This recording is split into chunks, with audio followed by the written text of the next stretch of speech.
let us see working of resistor triggering of SCR. Now, as we know, for SCR to turn on, we required various triggering circuit. Triggering means turn on. Various triggering circuits such as resistor triggering, capacitor triggering.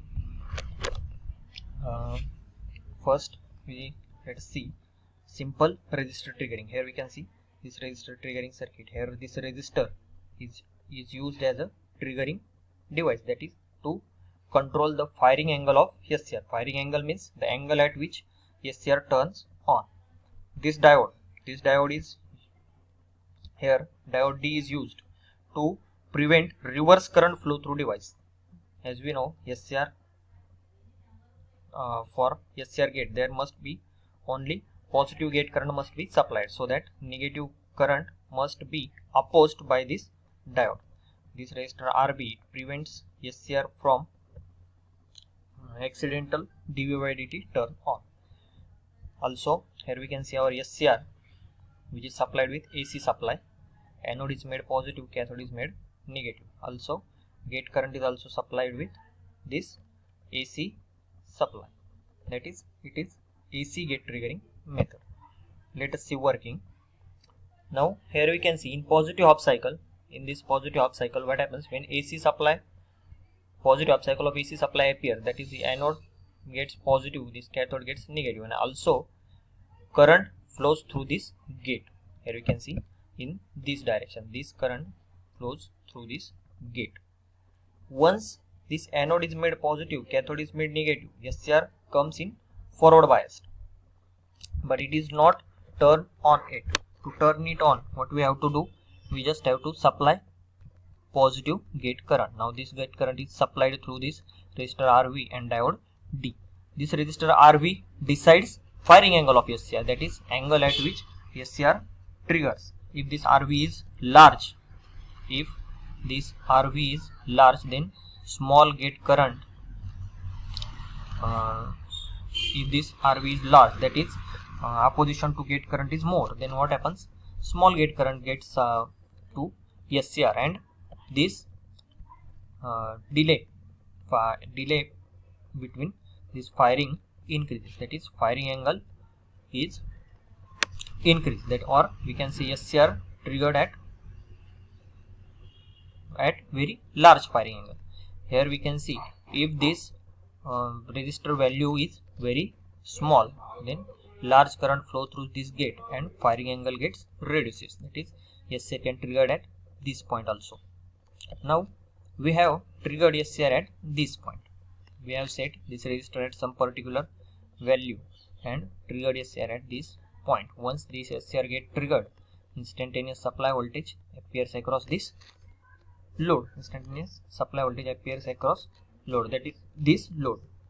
Similarly, due to we have considered here this load is resistive, that's why our current is also in phase with this load. And once this SCR get turns on, what happens? As we have seen in previous lecture, once the SCR get turns on, its voltage across it reduces to 0. Ideally, it must be 0. Here we can see this voltage reduced to 0. Why?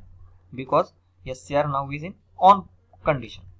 When SCR is in off condition, here SCR is in off condition, here is voltage which is equal to supply voltage. This supply voltage is equal to voltage across SCR.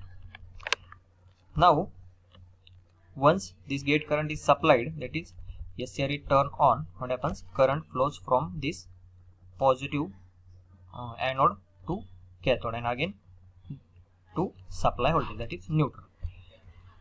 Similarly, at omega t is equal to pi, what happens? At omega t is equal to pi, what happens? Supply voltage gets reversed, that is its phase get reversed due to this reversed voltage, that is this point becomes positive now and this point becomes negative, that is reverse voltage get applied across SCR. Now as our SCR is unidirectional device, it does not conduct in reverse bias, that's why voltage, here we can see this load voltage is now 0. Load voltage is 0 and voltage across device is now supply voltage. Our supply voltage is reversed, that's why voltage across device is also reversed. At omega t is equal to 2 pi, here we can see at omega t is equal to 2 pi, again supply voltage becomes positive, that is anode becomes positive, cathode becomes negative. But we have not triggered our SCR yet. Now to trigger our SCR, what we have to do? We just have to supply gate current. This gate current supplied from this resistor RV and diode D at this point, that is 2 pi plus alpha. Initially here is alpha, pi and 2 pi. At 2 pi plus alpha, device again gets turned on and instantaneous supply voltage appears across load, and voltage across device again reduces to 0. Now this is our working of resistor gate triggering. Now this firing angle alpha, as I have told you before, this firing angle alpha, this alpha is decided by value of this resistor. If value of this resistor is very large, this firing angle also large. If value of this resistor is small, then large gate current flows through SCR and firing angle also reduces, that is device can turn on here or here also. As resistor value increase, then rise in gate current is also large, and that's small, and device turn on gets delayed. This is our working of resistor gate triggering.